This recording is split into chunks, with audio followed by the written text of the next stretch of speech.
What's up, y'all? I'm still out here at the range, as you can see back behind me, on what's turned out to be a pretty good day for some testing. Although I just about had to put my jacket on here a few minutes ago. This wind has picked up, and it's actually pretty cold when the wind's blowing and I'm not in the sun. I think it's low 50s right now, which is not bad at all temperature-wise, but that wind can get you chilled off quick. But I'm pretty sure I can make it for one last test out here today, because this is probably gonna get my blood pressure up anyway. We got some new 10 mil. So the jelly contraption set up, ready for one more test with a couple of chronos and 2 blocks of gel. Now I have done a couple of tests today, but as you can see, everything stayed at the back side, so we got plenty of room to get this one done. I'm using my heavy clothing barrier like always. It's got the layer of denim, fleece, and 2 layers of cotton t-shirt. And what we got here is some new 10 mil from Hornady. They've just released a LeverEvolution 10 mil. This is a 150 grain FTX projectile. Now they're saying 1220 feet per second at the muzzle. Now, let me just tell you right out the gate, there ain't no way this stuff right here is for me.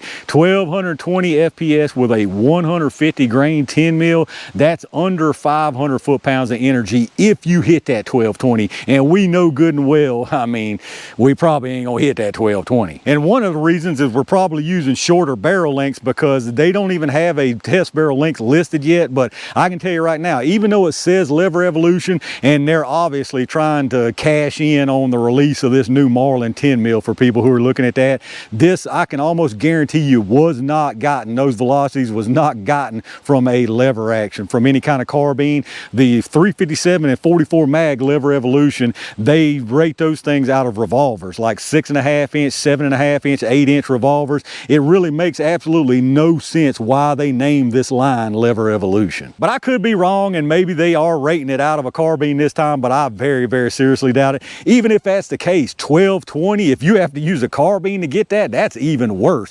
1220 on a 150 grain 10 mil is just not it, not even close to it. But here's a quick look at the cartridge. Brass case with that FTX projectile with the insert in it. Very, very stumpy looking little thing. Check that out. That's very unusual looking. Usually these LeverEvolutions, you know, I've tested 357, 44, 45, 70.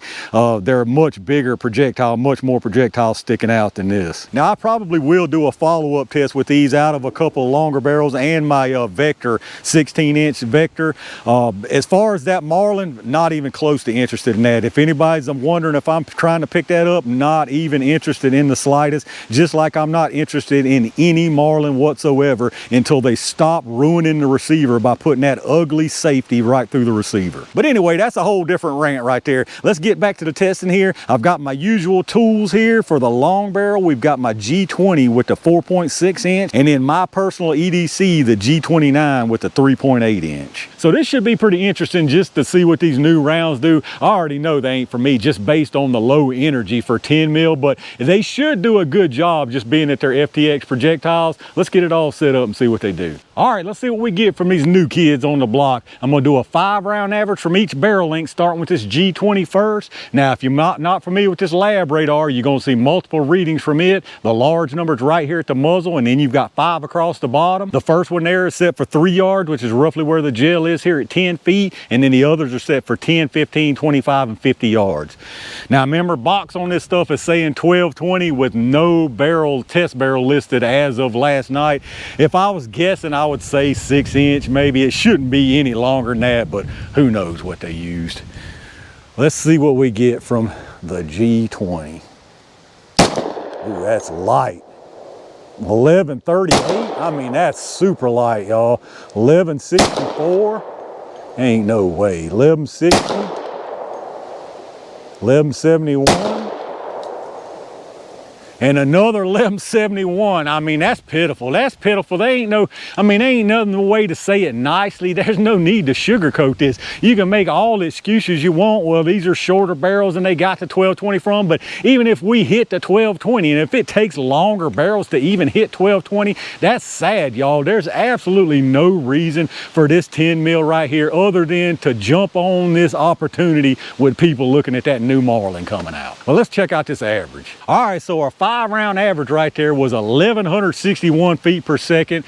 I mean, that's not even 450, that's under 450 foot-pounds of energy, I'm pretty sure. Under 450 for a 10 mil. I mean, come on. I mean, 1161 average. We had an extreme spread of 33 with a 13.3 standard deviation. So consistency's pretty nice, but that's pitiful. That velocity is absolutely pitiful. I don't care what kind of excuse. The versatility of the 10 mil, it can use soft and spicy stuff. That's pitiful. There ain't no reason to run no 10 mil and run this kind of stuff. That thing felt almost like a 22 running this weak stuff. So that's about all I got to say about this right here. Let's switch it over and see what the 29 does. All right, let's see what happens with this 29. I just about don't even want to run this thing because it's gonna, I'm telling you, it ain't it. I mean, yeah, it's just nothing.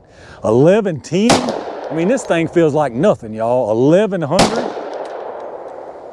1118, 1109, and 1112. I mean, that's I'm telling you, y'all, that's pathetic. That's absolutely pathetic. There ain't no excuse. There's no, you can think you've got a good excuse. Any of y'all out there right now thinking he's crazy, this guy's crazy, he expects way too much. I don't care what kind of excuse you got. You are absolutely wrong. All right, y'all, I know y'all think I'm being overly dramatic right here, but this is terrible. This is absolutely terrible for 10 mil. 1110 feet per second. Now, we did have some better consistency here. We had an extreme spread of 18 with a 6.6 standard deviation. 1110 feet per second is barely, that's barely going to be over 400 foot-pounds. I mean, barely over 400 foot-pounds. I have literally run, when I run 9 mil, my 9 mil EDC rounds have more energy than this right here. That's absolutely pathetic. And even from my MC9, my 9 mil from my MC9 has more energy than this right here. So anyway, 1110 right here, and if you remember on the 20, it was 1161, so 51 feet per second difference between them. That seems about right there. All that being said, again, I've really said exactly what I think. This stuff is terrible. This stuff is absolutely terrible. It almost makes me a little worried that it's even going to give us good performance in the gel, but hopefully these FTX projectiles do what they need to do. Let's get this stuff set up. Y'all know what time it is. All right, y'all, it's the weakest lever ever, jelly time. We'll put one of each into the gel, starting with this G20. Again, I'm a little bit worried right here that these are even going to perform in the gel, but hopefully they're not that bad.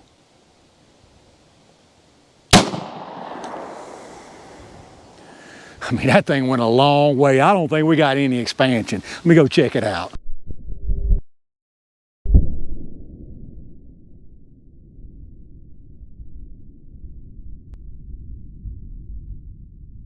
This stuff's trash. I mean, there ain't no other way to put it. There's no nice way to put any kind of critique about this stuff. This stuff's absolute hot garbage. I'm sure this is going to be just as terrible right here.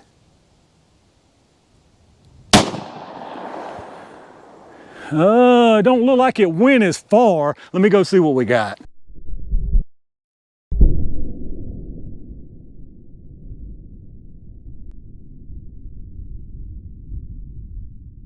All right, not only is it weak, but apparently these projectiles are inconsistent also, because that one went all to pieces down there where the longer barrel did absolutely nothing. So I'm gonna send one more through this 20. Hopefully it doesn't turn into a big mess. If it does, it does. It just is what it is.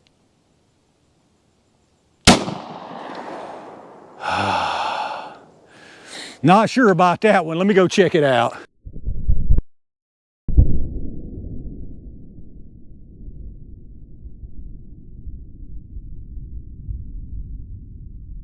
All right, let's check this weird stuff out down here, y'all. This kind of reminds me of the 45 ACP test I did. I think it might have been silver tip, where the long barrel got no expansion, but the short barrel did. Same kind of story right here. Now, if you're asking me, you think we get this every time from the 29? I'd say absolutely not. Probably just random chance. I think the projectile just maybe inconsistent. Some of y'all probably saying, why didn't you send another 30? Well, number one, there's just so many tracks in here. And number two, too, it really doesn't matter. I don't care if this stuff expands or doesn't expand. At that kind of velocity and energy, I think you'd be an absolute fool to carry this stuff in 10 mil. But anyway, let's look at them right quick here. On the top, that was the first one through the G20. As you can see, comes in here. Now, you got some disruption, but that's just because it's a 10 mil moving through here.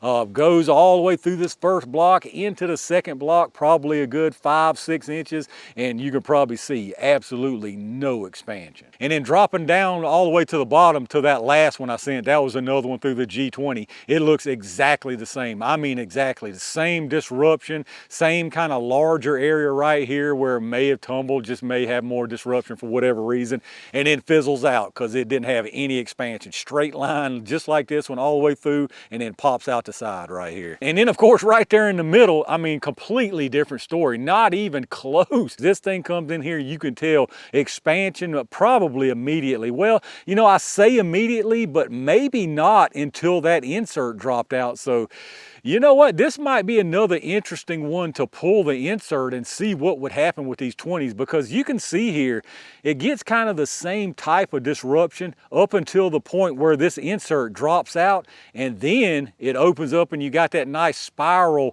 open, spiral expanded action right here from all those copper petals. So that insert and this lack of velocity may be the culprit right here. But anyway, this one here, huge disruption. I mean, massive disruption. This right here would definitely do some damage. And this thing is huge. I mean, expansion ain't even the word for it. This thing expanded inside out, upside down, and sideways. But let's measure the distance on these things and see what we got. The first one up top through the 20 that did not expand, right at 21.5 inches. So, you know, I'm not complaining about that by any means. What I'm complaining about is this is just pitifully weak for a 10 mil.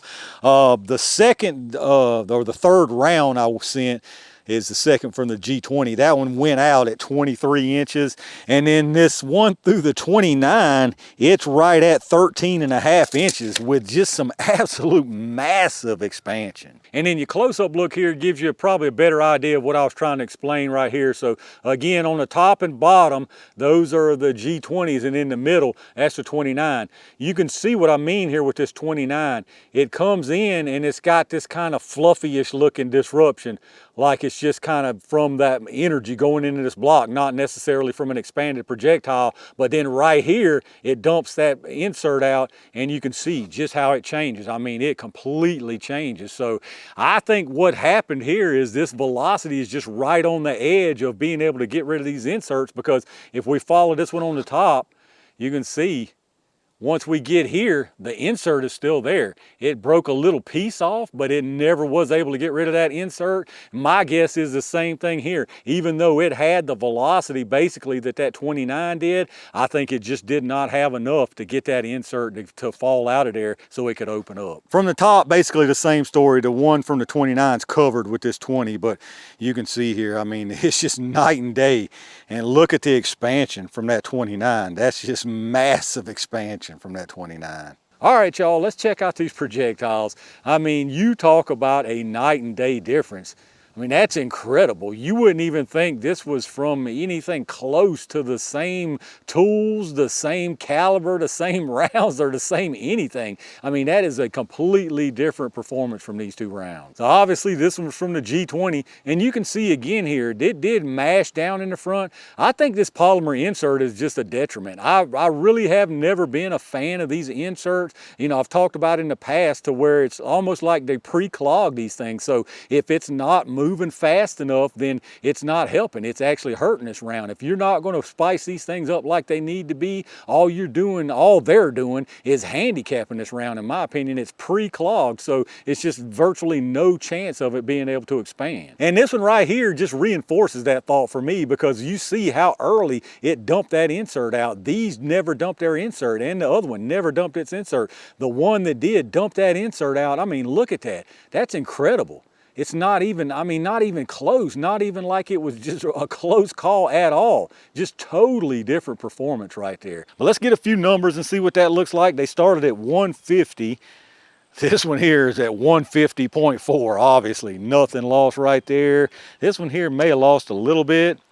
That one's at 149.7, so I would say maybe a crumb or two lost, but could just be pure manufacturing tolerances. And then as far as the sizes, again, just total night and day difference. We'll do a diameter and base on this one. So here you got 394, and this length is 644 now, but keep in mind that got chunked off a little piece of that and it's mashed in a little bit. And then this one here, I mean, this is just a big old tarantula right here. So across this big area here, you got over an inch right there. That's incredible expansion. Now that's just petals, but that's over an inch right there. And even this direction, again, over an inch of expansion. Now you can see it's mostly jacket. If I were to measure the lead, about 5.65. So either way, that's just incredible to me, the difference between this short barrel and this right here, the G20 longer barrel. So there you go, y'all, the new Hornady LeverEvolution 10 mil.